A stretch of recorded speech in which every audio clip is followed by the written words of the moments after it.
Assalamualaikum warahmatullahi wabarakatuh. Selamat pagi mahasiswa dan mahasiswi manajemen A semester 2. Selamat bertemu kembali dengan proses belajar mengajar pada mata kuliah ekonomi syariah. Mengawali perkuliahan KPI ini kita awali dengan mengucapkan basmalah dan Bismillahirrahmanirrahim. Alhamdulillahirabbil alamin. Wassalatu wassalamu ala asyrofil anbiya wal mursalin wa ala alihi washabihi rasulillahi ajmain. Amma ba'du. Pertama kita sampaikan puji dan syukur kehadirat Allah Subhanahu wa taala yang senantiasa melimpahkan rahmat taufik hidayahnya serta inayahnya kepada kita semua sehingga pada pagi hari ini kita bisa berkumpul dan dipertemukan dalam proses belajar mengajar. Hari ini merupakan pertemuan ke-14 atau 15 ya. Dan masih ada satu kelompok mungkin yang bisa presentasi untuk minggu depan, mudah-mudahan sebelum kita melaksanakan ujian akhir semester ya di bulan Juli kisaran tanggal 12-an ya.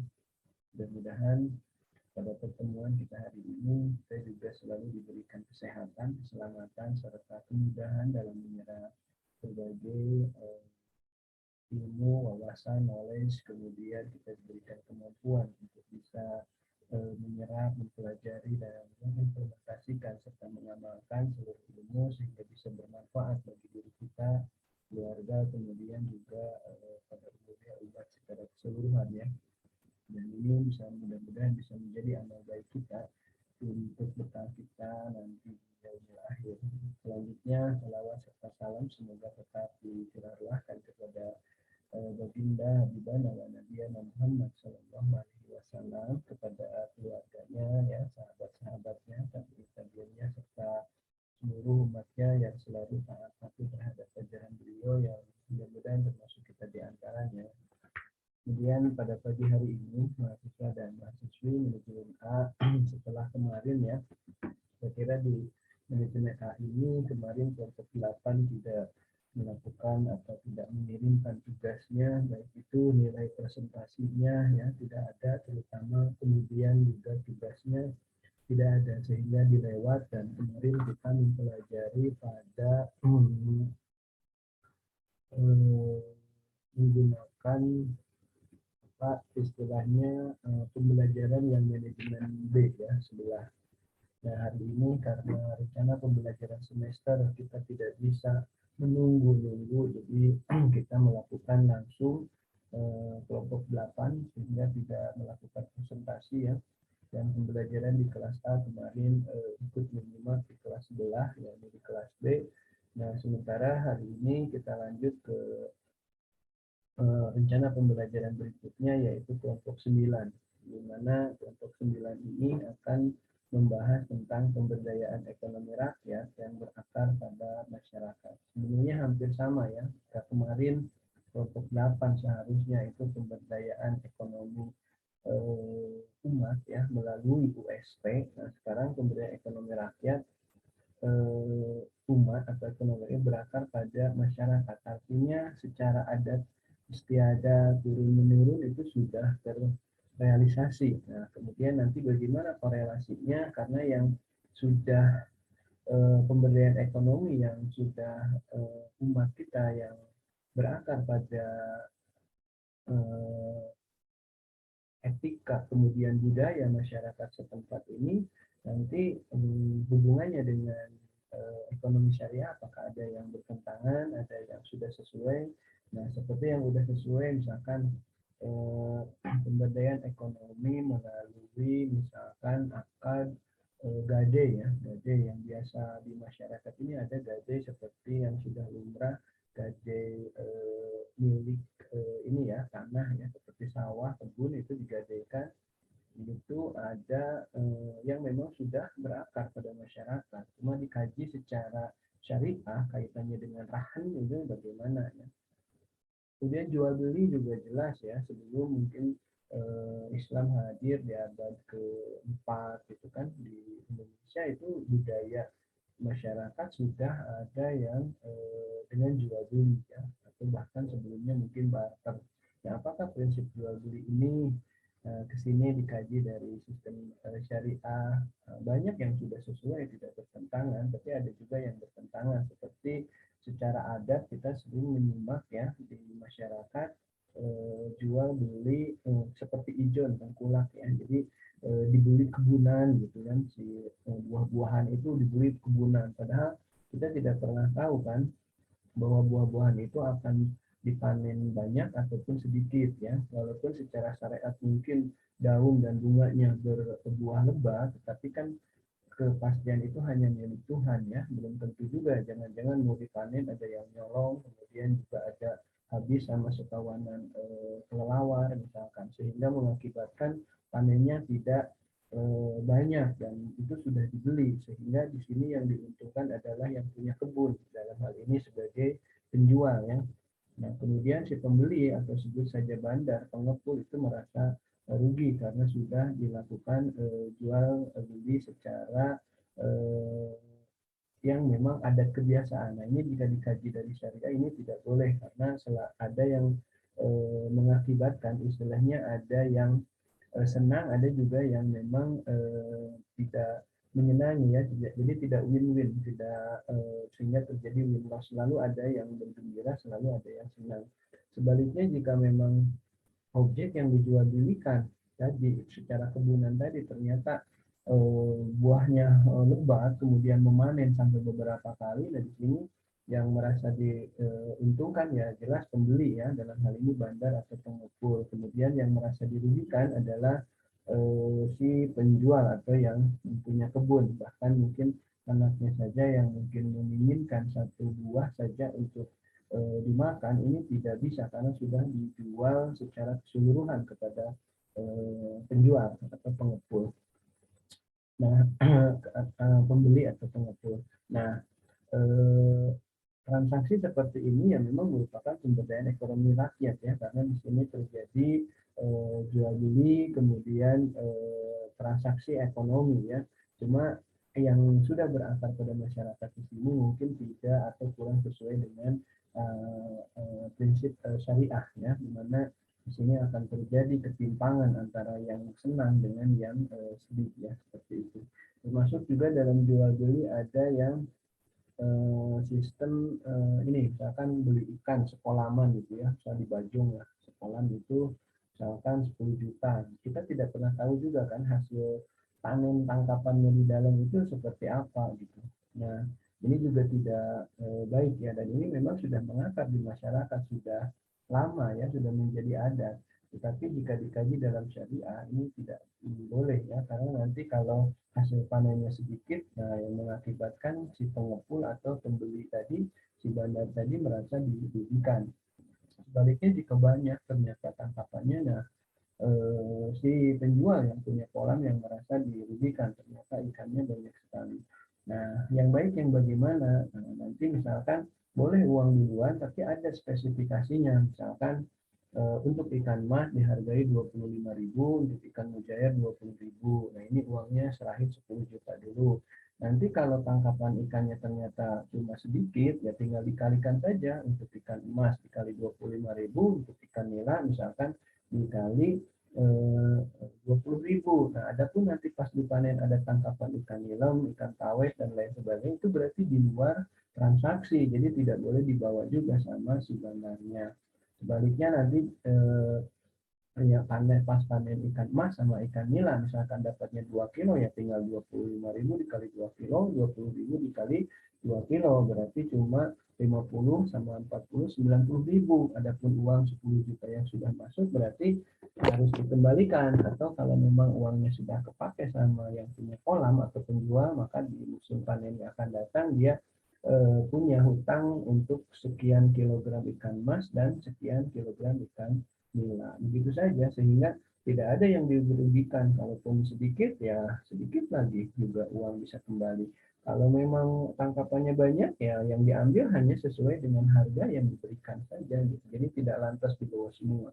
Sementara jika tadi kan di Bajong sampai ikan yang lainnya pun yang ada di situ, ya itu menjadi milik si pembeli, dan ini tidak boleh dalam kaitannya hukum syariah, sehingga tidak semua pemberdayaan ekonomi rakyat yang berakar pada masyarakat, utamanya pada adat dan kebiasaan yang sudah melekat di masyarakat, nanti jika dikaji dalam sistem syariah itu kaitannya ya ada yang sudah banyak yang sudah tidak bertentangan, banyak ada juga yang memang kurang tepat, sehingga dan syariah menghendaki untuk tatanan kehidupan yang lebih baik, karena tidak mungkin ada yang ngedumel dan ada yang bergembira. Jadi harus saat senang yang merasakan dua-duanya, kedua belah pihak itu. Jadi saya kira bukan mengekang ya, tetapi lebih mengatur ke arah yang lebih baik. Dan untuk kita sebenarnya selain ke arah yang lebih baik, ya kita dasarnya, basicnya adalah lebih kepada tauhid ya, bahwa kita ini melaksanakan apa yang diperintahkan seperti itu ya. Baik, seperti apa lebih jelasnya tentang tema pemberdayaan ekonomi rakyat yang berakar pada masyarakat, mari kita simak bersama. Saya kira hari ini presentasi dari kelompok 9 di kelas manajemen A ini yang akan disampaikan oleh saudara Alfi Novia Nurfandi, kemudian Indah Agustian dan Maharani Anggraini ya, yang hari ini saya kira sudah siap untuk mempresentasikannya di hadapan kita semua di kelas A ya, manajemen semester 2, dan saya kira untuk mempersingkat waktu silakan ya langsung, dan saya juga izin untuk ke belakang dulu tapi tetap menyimak presentasi dari kelompok 9 ini. Kita tunggu dulu ya, karena di sini di video ini ternyata ada apa ya istilahnya kurang sinkronan sebentar ya.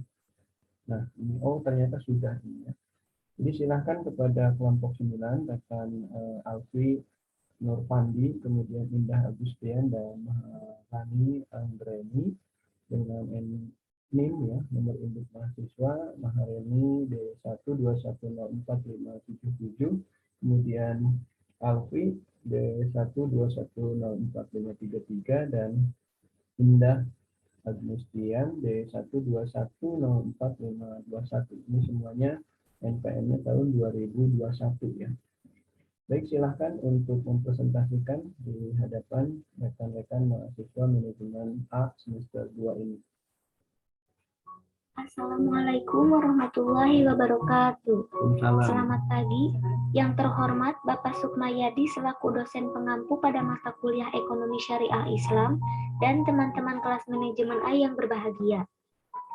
Puji syukur marilah kita panjatkan kepada Allah Subhanahu wa Ta'ala, dan sholawat serta salam semoga tetap tercurahkan kepada Nabi besar Muhammad Shallallahu Alaihi Wasallam. Adapun topik yang kita bahas pada diskusi kali ini yaitu tentang pemberdayaan ekonomi rakyat yang berakar pada masyarakat. Saya, Maharani Anggraini, selaku moderator akan membimbing jalannya diskusi kita pagi ini. Sebelumnya, saya akan memperkenalkan anggota dari kelompok 9 terlebih dahulu, yaitu ada Alfi Novia Nurfonda dan Indri Agnistian. Baik, marilah kita simak video presentasi dari kelompok kami terlebih dahulu.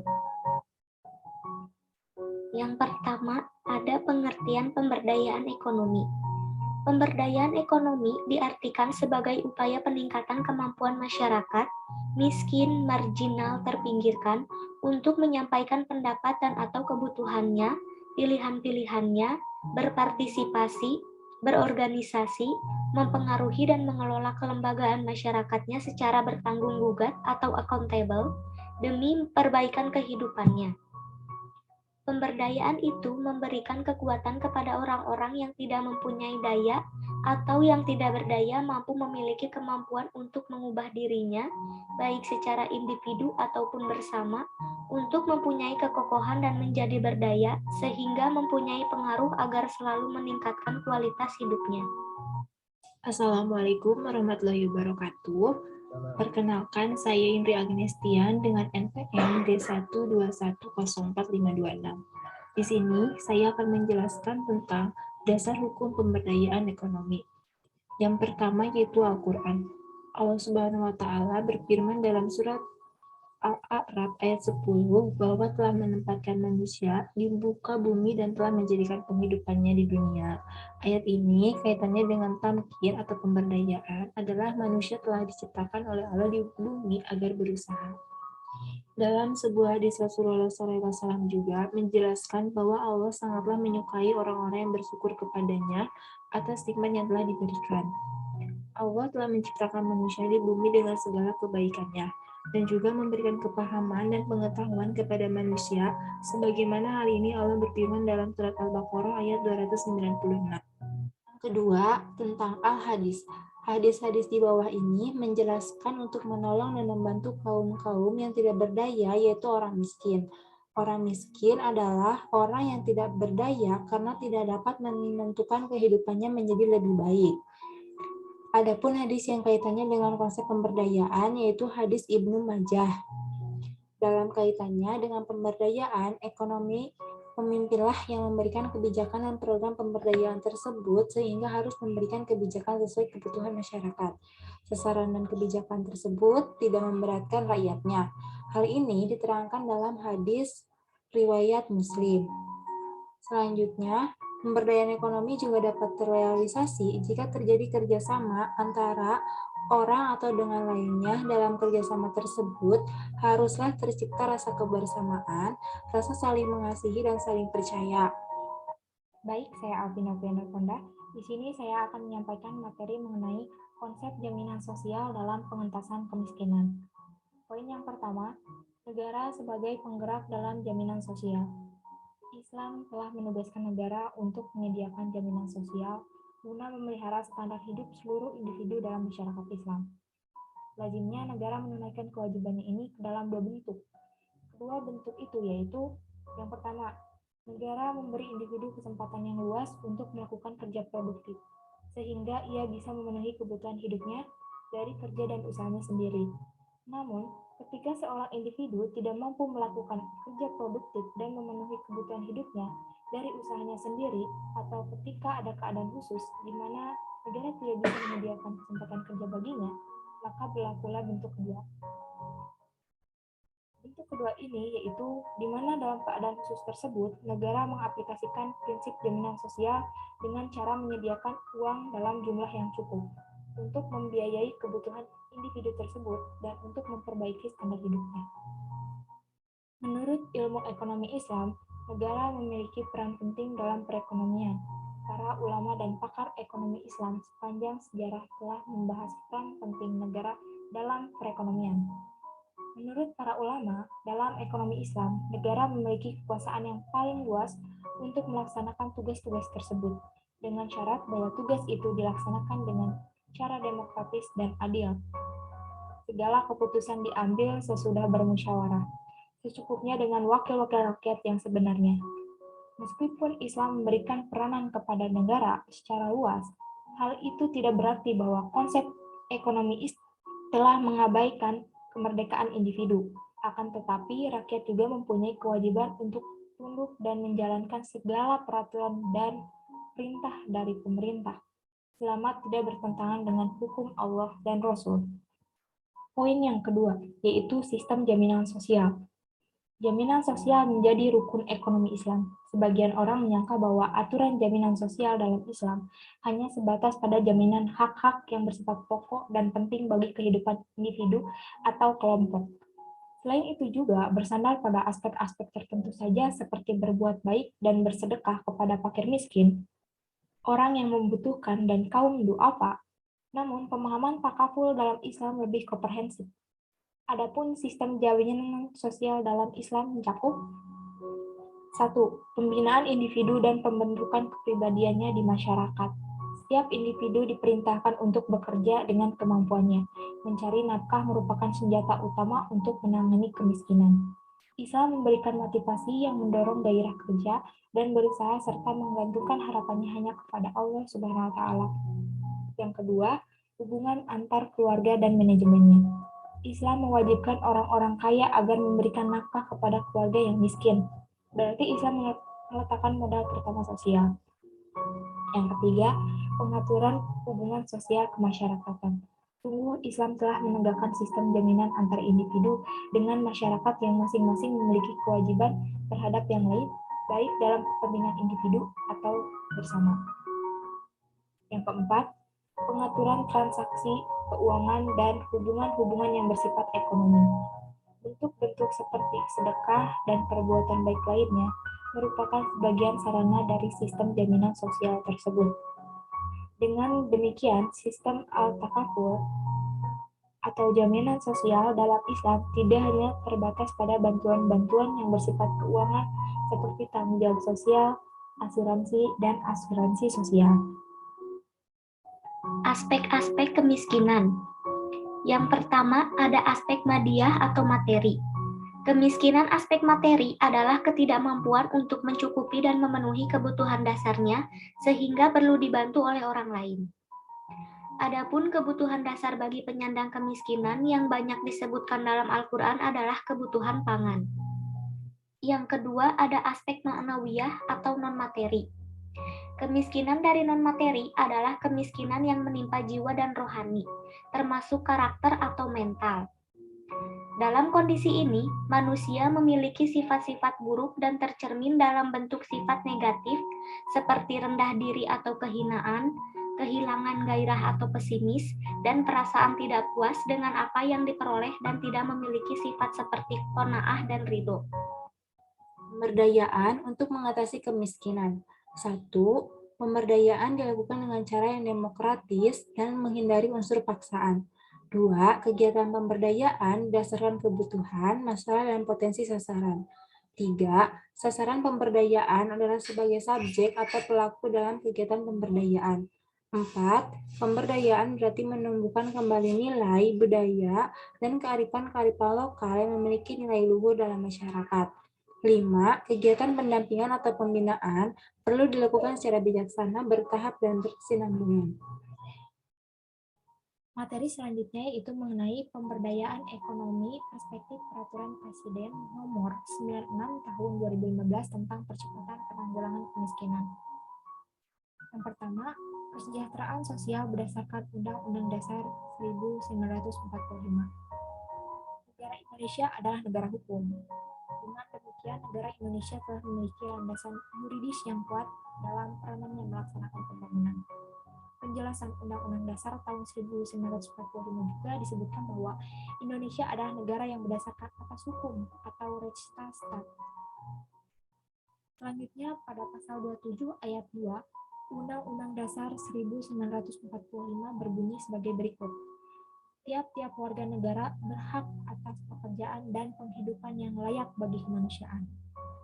Pasal ini memberikan pengertian bahwa pemerintah berkewajiban untuk mengupayakan agar setiap warga negara dapat hidup layak sesuai dengan harkat dan martabat manusia Indonesia. Atau dengan kata lain, pemerintah berkewajiban untuk menanggulangi masalah kemiskinan. Sebagai suatu negara yang bertujuan memberikan kesejahteraan bagi rakyat, maka faktor dan bidang ekonomi merupakan faktor utama dalam kehidupan bernegara. Sehingga faktor ini diberi bab khusus dalam Undang-Undang Dasar 1945 dalam bab 14, yaitu mengenai perekonomian nasional dan kesejahteraan sosial, yang mana disebutkan dalam pasal 33 dan pasal 34. Kesejahteraan sosial yang ingin diwujudkan dalam negara Republik Indonesia telah pula diatur dalam pasal 33 ayat 3 Undang-Undang Dasar 1945 yang berbunyi sebagai berikut. Bumi dan air kekayaan alam yang terkandung di dalamnya dikuasai oleh negara, dipergunakan untuk sebesar-besar kemakmuran rakyat. Hal ini mewujudkan bahwa kekayaan alam yang ada di Indonesia haruslah dipergunakan bagi terwujudnya kemakmuran rakyat. Sehubungan dengan masalah kemiskinan pada pasal 34 Undang-Undang Dasar 1945 secara eksplisit mengatakan bahwa fakir, miskin, dan anak-anak terlantar dipelihara oleh negara. Di sini, hukum diharapkan mampu memfungsikan dirinya untuk mengatasi atau bahkan memberantas kemiskinan yang masih diderita oleh sebagian masyarakat kita. Dalam hal ini, hukum rekayasa sosial atau Principle of Social Engineering dalam upaya menanggulangi masalah kemiskinan. Dasar pemberdayaan yang memuat hak-hak untuk pemenuhan hidup dalam Undang-Undang Dasar 1945 pasal 28C, yaitu yang pertama, setiap orang berhak mengembangkan diri melalui pemenuhan kehidupan dasarnya, berhak mendapat pendidikan dan memperoleh manfaat dari ilmu pengetahuan, teknologi, seni, dan juga budaya, demi meningkatkan kualitas hidupnya, demi kesejahteraan umat manusia. Yang kedua, yaitu setiap orang berhak untuk memajukan dirinya dalam memperjuangkan haknya secara kolektif untuk membangun masyarakat, bangsa, dan negaranya. Selanjutnya yang kedua yaitu mengenai strategi penanggulangan kemiskinan berdasarkan pasal 3 Peraturan Presiden nomor 98 tahun 2015. Pasal 3 bab 3 pada bagian ke-1 strategi penanggulangan kemiskinan. Strategi percepatan penanggulangan kemiskinan dilakukan dengan yang pertama, mengurangi beban pengeluaran masyarakat miskin. Yang kedua, meningkatkan kemampuan dan pendapatan masyarakat miskin. Yang ketiga, mengembangkan dan menjamin keberlanjutan usaha mikro dan kecil. Yang keempat, mensinergikan kebijakan dan program penanggulangan kemiskinan. Berikut akan dijelaskan strategi penanggulangan kemiskinan berdasarkan pasal 3 Peraturan nomor 96 tahun 2015. Poin pertama yaitu mengurangi beban pengeluaran masyarakat miskin. Kemiskinan banyak terjadi pada masyarakat pedesaan yang masih banyak tertinggal oleh teknologi canggih.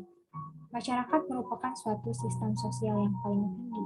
Tingkat kemampuannya untuk memenuhi kebutuhannya karena memiliki prinsip pencapaian tujuan.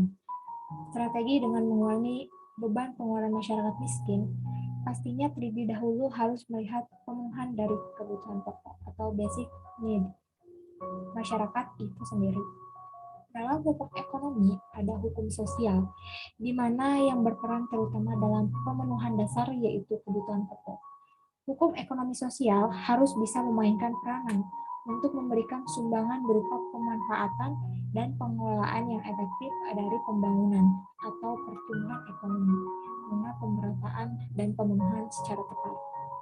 Pengertiannya bahwa kebutuhan manusia adalah lebih dari kompleks daripada sekedar kebutuhan pokok saja. Manusia tidak hanya membutuhkan kemakmuran serta kesejahteraan, juga keadilan. Menurut Doro Jatun Horojati, strategi pembangunan memuat 5 sasaran utama, yaitu yang pertama, terpenuhinya kebutuhan pangan, sandang, perumahan, peralatan sederhana, dan berbagai kebutuhan yang secara luas dipandang perlu oleh masyarakat bersangkutan. Yang kedua, dibukanya kesempatan luas untuk memperoleh jasa publik berupa pendidikan, kesehatan, air minum, pemukiman yang dilengkapi infrastruktur yang layak, komunikasi, dan sebagainya. Yang ketiga, dijaminnya hak untuk memperoleh kesempatan kerja yang produktif, atau termasuk menciptakan kerja sendiri, yang memungkinkan adanya balas jasa yang setimpal untuk memenuhi kebutuhan rumah tangga. Yang keempat, terbinanya prasarana yang memungkinkan produksi barang dan jasa suatu perdagangan untuk memperolehnya dengan kemampuan untuk menyisihkan tabungan bagi pembiayaan usaha selanjutnya. Dan yang kelima, menjamin adanya partisipasi massa dalam pengambilan keputusan dan pelaksanaan proyek. Poin kedua dan yang terakhir yaitu meningkatkan kemampuan dan pendapatan masyarakat miskin. Dorongan kuat untuk berkembang ekonomi ialah hendak untuk menjadi makmur atau lebih makmur demi mendapat kebahagiaan yang lebih tinggi. Suatu masyarakat yang mempunyai keinginan yang terbatas artinya menerima apa adanya untuk keperluan dan menyisihkan uangnya untuk ditabung, maka masyarakat tersebut akan mencapai tujuannya. Jadi, peningkatan pendapatan seharusnya dimulai dari mengubah kebiasaan yang konsumtif dikurangi dan memulai membiasakan dengan menabung. Dahulukan yang dibutuhkan, bukan dahulukan yang diinginkan. Nah, setelah kita menyimak penjelasan dari presentasi sebelumnya, saya akan menyimpulkan diskusi kita hari ini. Pemberdayaan adalah memberikan kekuatan kepada orang-orang yang tidak mempunyai daya atau yang tidak berdaya mampu memiliki kemampuan untuk mengubah dirinya, baik secara individu atau bersama. Pemberdayaan ekonomi dapat realisasi jika terjadi kerjasama antara satu orang atau dengan yang lainnya. Dalam kerjasama tersebut, haruslah tercipta rasa kebersamaan dan rasa saling mengasihi dan saling percaya pula. Dengan membantu orang yang miskin, maka akan mendapat pahala, dan kriteria kemiskinan bukan hanya sebatas kekurangan makan, tapi kekurangan dalam memenuhi kebutuhan hidupnya. Baik, sekian diskusi kita pada hari ini. Mohon maaf apabila ada kesalahan kata, baik lisan maupun tulisan. Semoga apa yang disampaikan bermanfaat bagi kita semua. Terima kasih. Wabillahi taufiq wal hidayah. Wassalamualaikum warahmatullahi wabarakatuh. Assalamualaikum warahmatullahi wabarakatuh. Terima kasih teman-teman di kelompok 9 ya. Jadi Maharani, Alfi, dan Indri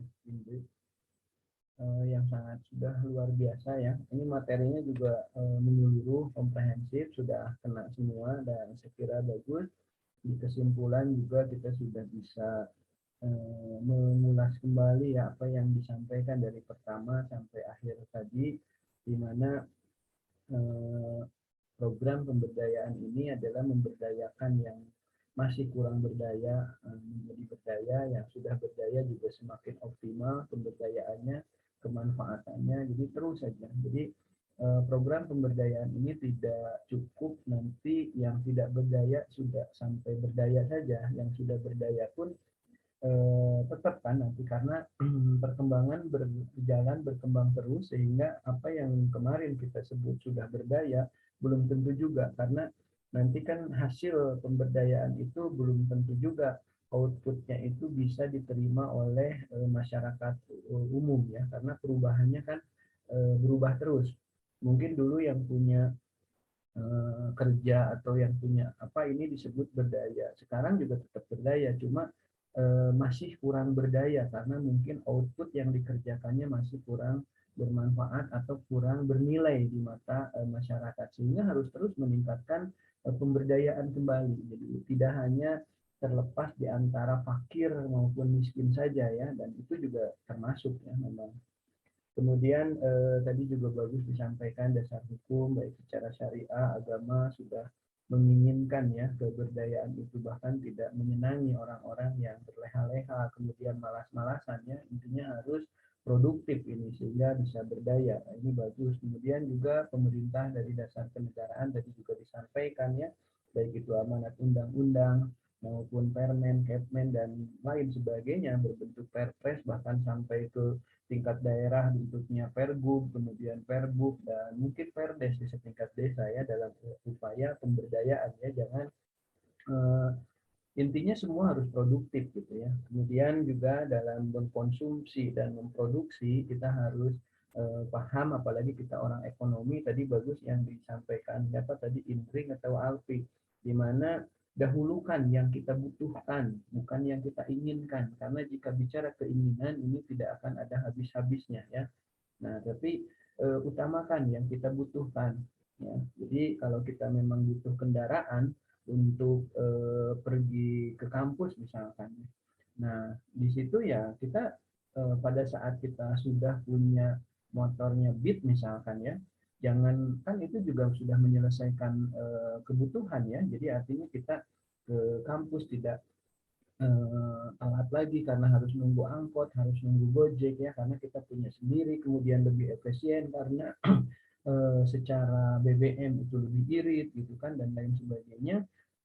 Ini sudah cukup sebetulnya, sudah terpenuhi. Nah, yang menyiksa itu adalah tadi yang kita ini selalu mengutamakan atau mendahulukan keinginan. Jadi ingin ini, orang lain udah ini, orang lain, dan inilah yang mengakibatkan kita ini semakin terjajah dan tersiksa dengan keinginan-keinginan tersebut. Jadi betul, bagus sekali tadi oleh kelompok ini, dahulukan yang kita butuhkan. Ingat, menjadi fungsi guna dan nilai gunanya. Jangan mendahulukan keinginan. Dan inilah yang mengakibatkan banyak masyarakat semakin susah dengan keinginan-keinginannya yang kalau mending kalau itu kesampaian. Nah kalau tidak kesampaian, nah inilah yang mencelakakan kehidupan kita, keluarga dan lain sebagainya, sehingga banyak berhutang, banyak meminjam dan lain sebagainya. Intinya sudah sangat luar biasa ya, dari kelompok 9 sangat bagus, saya kira sudah menyeluruh, tambahannya pun sangat minim sekali. Adapun barusan yang dikupas ini hanya mengingatkan kembali saja bahwa didahulukan yang dibutuhkan, bukan mendahulukan yang diinginkan, karena Anda akan tersiksa dengan keinginan-keinginan tadi gitu ya. Dan memang Tuhan tidak menghendaki orang-orang yang berlebih-lebihan tadi, terutama pada hal keinginan. Nah, ini berarti temannya seton, nah, seperti itulah barangkali, dan pemerintah juga menganjurkan seperti itu ya, dan memang harus dicontoh juga dengan aparat-aparat dari pemerintahnya ya. Baik, itu saja dari saya. Juga mohon maaf juga sama seperti yang Maharani tadi sampaikan. Maharani memandu acaranya bagus sekali ya, kemudian tenang, kemudian suaranya lantang dan bagus. Mudah-mudahan ini bisa menjadi talenta kelak, nanti Anda bisa menjadi tambahan ya saat kerja di kantor, mungkin menjadi orang yang selalu kalau kedatangan tamu ada acara-acara dipakai untuk semacam pembawa acara, MC dan lain sebagainya ya. Baik, terima kasih. Mohon maaf juga apabila ada kesalahan, kekurangan dan kesilapan. Terima kasih. Billahi taufiq wal hidayah. Assalamualaikum warahmatullahi wabarakatuh.